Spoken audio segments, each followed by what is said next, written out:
这只是你红色的街头，如果让你闯进来过，你会不会爱我？爱情让人有嗨，我们又见面了。上期节目很多朋友问我，怎么样才能把视频压制的又小又清晰呢？这个问题正是我们今天讨论的话题，视频的码率。码率又叫比特率，是指每秒钟的视频的数据量有多少比特，其单位是 bps， 也就是每秒的比特数。我们点击一个视频的属性，在详细信息里可以看到总比特率这个数值，它就是这个视频的码率，数值是6379 kbps， 这意味着这个视频每秒钟有6379千比特的数据量。比特率的大小对视频的画质有什么样的影响呢？请看对比视频。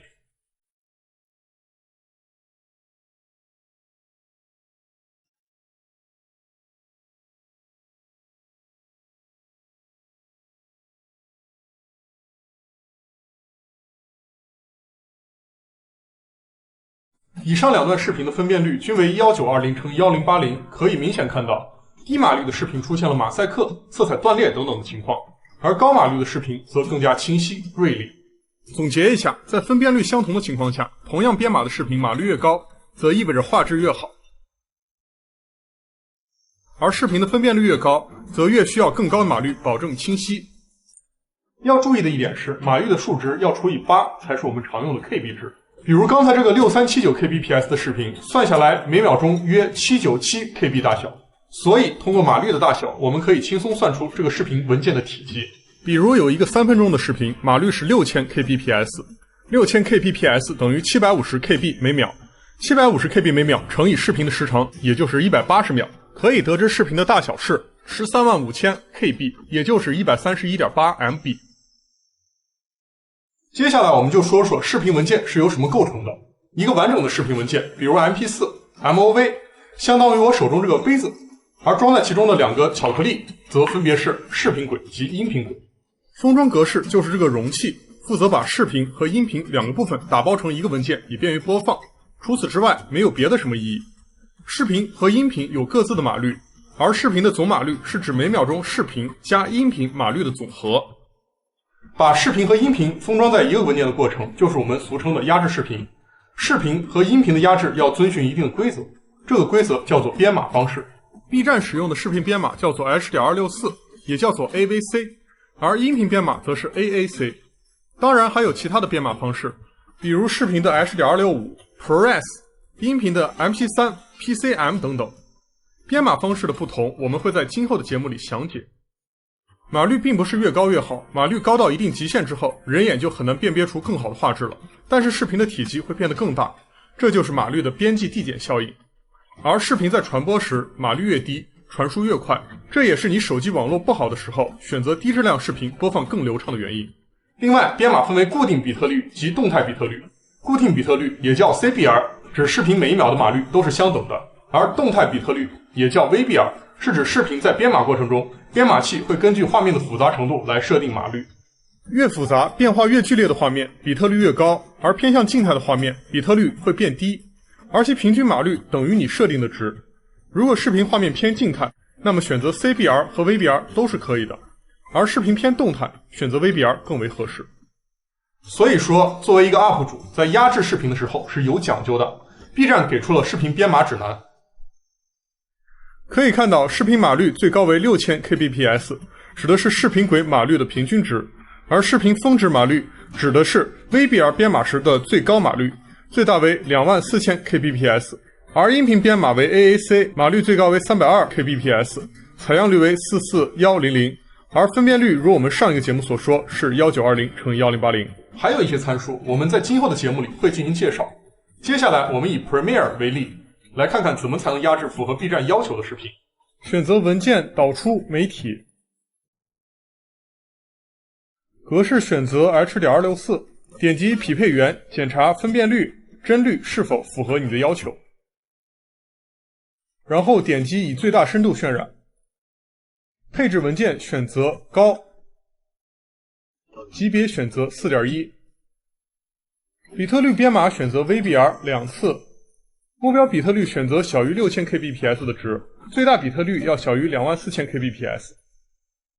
音频编码器选择 AAC， 采样率选择44100赫兹，比特率选择320 kbps。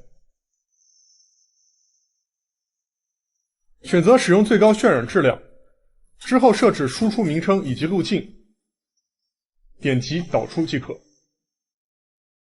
其实 Premiere 自带的编码器对于 H.264 的压制质量并不是非常的理想，有经验的 UP 主都会导出中间编码，用其他的编码器压制成 H.264， 比如小玩压制工具 Handbrake 等，以期获得更好的效果。这里我们拿 Handbrake 举例，首先使用 Premiere 导出中间格式，我们选择 QuickTime， 视频编解码器选择 DNxHR、DNxHD，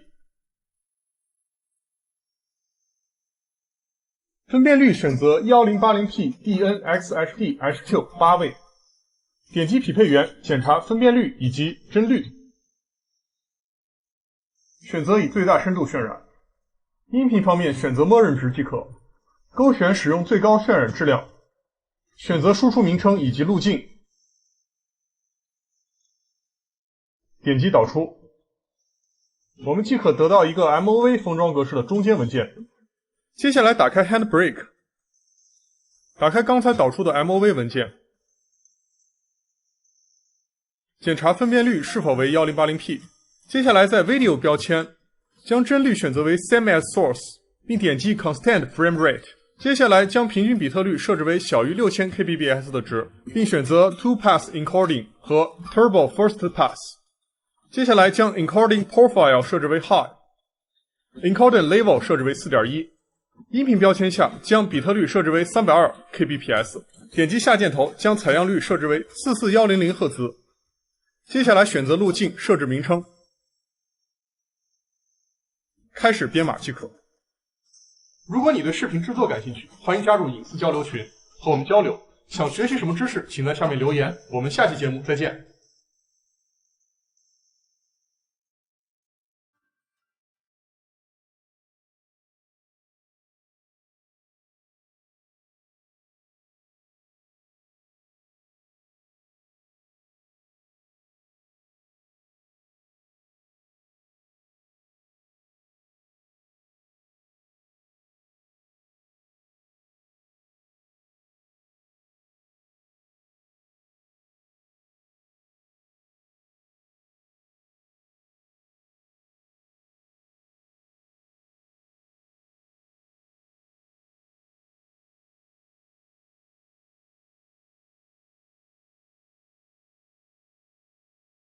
Because I'm going to help you out right now. I'm going to change your life for the better and make sure that you don't fuck up as bad as I did. Do not play Overwatch. Do not play Overwatch. Do not play Overwatch. Do not play Overwatch. The game, the school is always black. It's the hell. I'm not working so around, bro. I woke up at 9 p.m. This game is not working out, bro. I stayed up till 5 p.m. This is the market problem, bro. What the fuck is going on? Just making so. I never made no Diablo. I never made no Overwatch. I never fucked with no Hearthstone. Get the fuck out of here, I'm sorry. And the goddamn your sweet ass. The boy never put his dick with me in no spot. With Overwatch.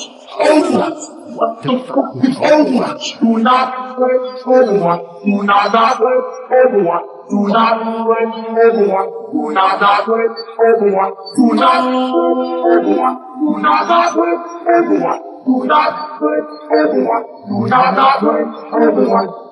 Alright guys, I'll talk to you later on, man. Peace. 正在前往漓江塔。把它压制一遍，那这个就太麻烦了，对吧？你说用本体导一次，然后出去再压制一遍，太浪费时间了。那今天就是教大家如何一次性把它快速、高效又占体积小的把它渲染出来。那要怎么做呢？那还是要借助这个 Media Coder。那这个小伙伴可能有些疑问啊，那这个 Media Coder 不是只能转码视频吗？那么我们只有时间轴上的这些数据，怎么转码呢？那这部分就是本期视频的重点，就是需要用到这个 Frame Server 这个插件。大家想下载只需要在百度上打这个 Friend Server 就可以找到了。这个官方网站又弹出来了。那好的，我们就来看一下这个 Friend Server 真服务器。首先确认一下路径和这个名称，不要导出来自己看不到，我们就直接叫无标题点 AVI 把它导入到桌面。然后这个英文界面不管看不看得懂，只要把这个勾打上就好了。它的意思呢，就是把这个视频里的虚拟数据转化成一个临时的 AVI 文件。那具体是什么意思呢？这就是这个真服务器的作用了，就是把这个视频里一帧一帧的画面，像搭一座桥一样，把它搭到这个 Media Coder 里面，就是相当于给这两个软件搭了一座桥梁，就是把 Vegas 里的数据导入到这个 Media Coder 里面。我们也可以来看一下这个导出来的文件是什么样的。它虽然是 AVI 格式，但是并不能播放，而且可以看出它的大小非常小。那这个就是真服务器所建立起的临时数据。那只要把这个文件拖到这个 Media Coder 里面，来这里点打开文件，直接在桌面上选择这个无标题点 AVI， 然后就可以把 Vegas 里的数据转移到这个 Media Coder 里面，用它来一帧一帧的来渲染画面。那么我们就照上期教过的参数一个一个选就可以了。这里我们仍然选择1280×720，然后帧数依然是30帧不变。那视频码率呢？那这个就非常重要，因为最近 B 站的直传又改了，我又没有研究，所以我们可以稍微降一点。上次我教的是平均码率2500，这个对于这个游戏来说不需要那么高。如果不想被二压的话，就可以选择用乐视云直传。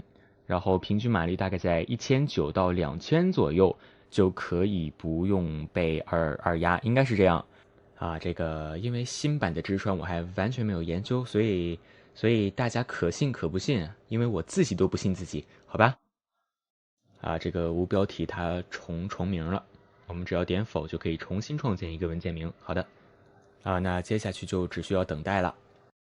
好的，那咱们转码也是完成了，就可以直接关掉。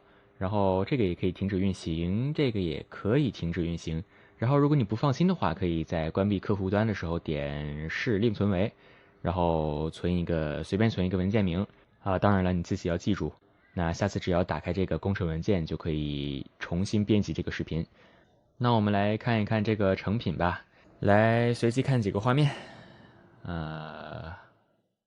来这里。可以看出来是这个视频是完全无损的，也是说明了这个转码方式又快捷又高效200多兆也是一个正常的大小，占的空间也是不大，挺好的。那么本期视频就到这里结束吧，咱们下期再见。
还骑烂单车呢！做人不要太攀，踏踏实实做自己。如果非要比一比，那就比比激光里。U R P B R G R O U gay U R P B R G R O U gay。做人不要太攀，踏踏实实做自己。如果非要比一比，那就比比激光里。U R P B R G R O U gay。你还只要在窗口的激光里啊！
这首歌你有听过吗？什么样的歌？回到过去的那种啊。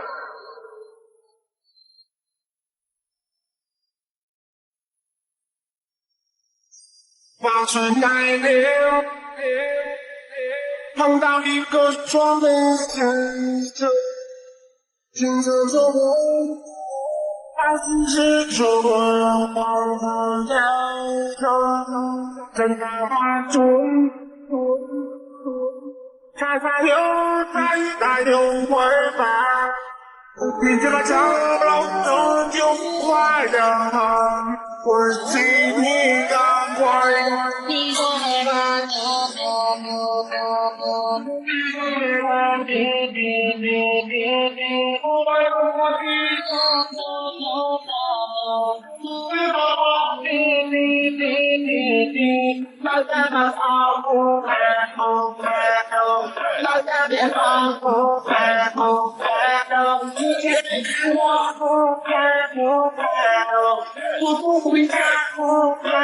今天我们来说一下子成语最红看有啥不一样，农村人有啥不一样，看梦你有啥不一样，看梦成语最红看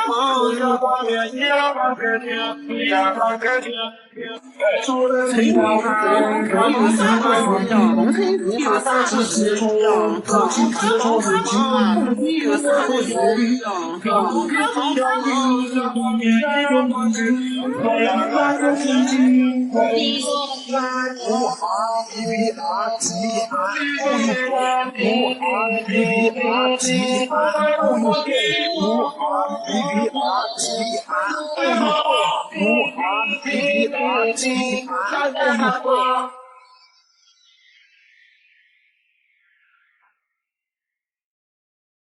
大家好，我是厨师秀彭厨。今天我们做胡辣汤。胡辣汤中原知名小吃，以河南孝药镇和北五渡最为出名。胡辣汤常作为早餐，其特点是香辣鲜香，营养开胃。这是制作胡辣汤所用的原料：黄花菜、粉条、木耳、面筋片、姜、胡辣汤料。胡辣汤料的配比在视频结尾处观看。牛肉、辣椒粉、秦椒粉。首先我们把胡辣汤料放进粉碎机内粉碎。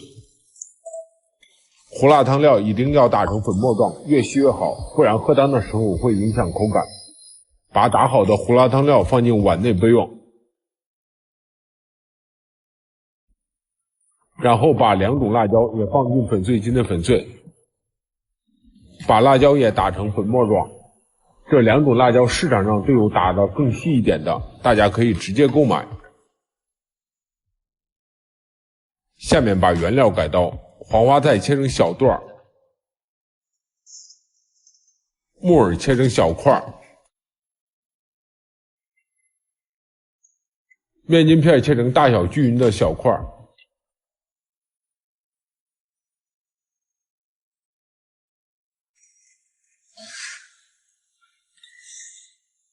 把提前煮熟的牛肉切成薄片，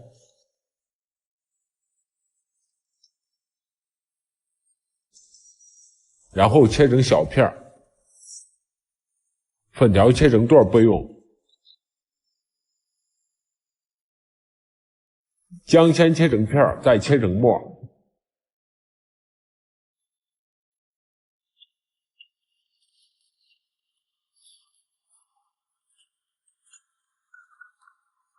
下面开始上火制作，锅上火，加入熬制好的老汤，没有老汤的可以直接用清水代替。家庭制作可以使用牛骨头熬汤，熬汤只需加清水熬制即可。然后加入少许的牛油，加牛油能让做出来的汤更醇厚。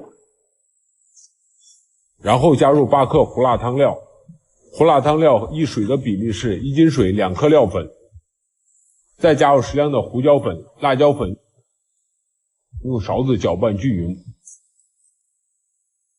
这个时候一定要把料粉搅开，防止粘成疙瘩。然后把黄花菜、面筋片、姜末、牛肉、木耳下入锅内，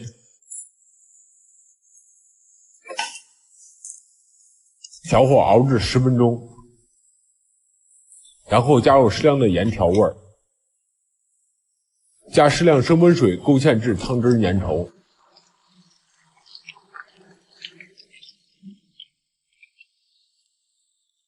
然后下入粉条煮制，再加入适量酱油调一下颜色。出锅前加入适量的味精、鸡粉调味即可出锅。盛入碗内之后，再加入适量香油调味。调味的时候，胡椒粉和辣椒粉可以根据自己的口味适量添加。以下是胡辣汤料的配比。以上香料按照统一比例粉碎香料粉，每斤水加2克香料粉。今天的胡辣汤视频就到这里，还有不明白的地方请在视频评论区留言。关注厨师秀，看更多精彩美食视频，分享转发支持厨师秀，谢谢您的观看。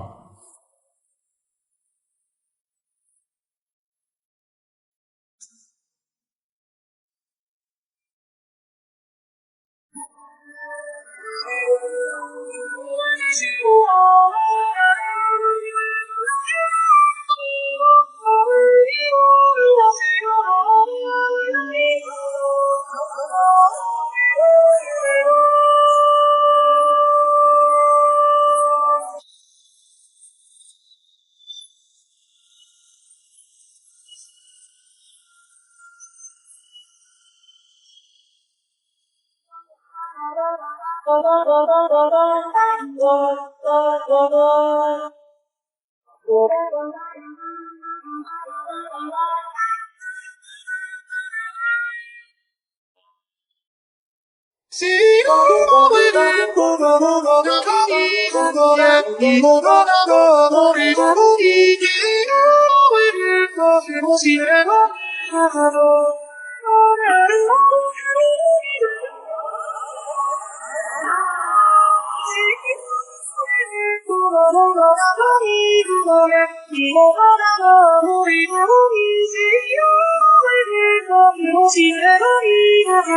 you.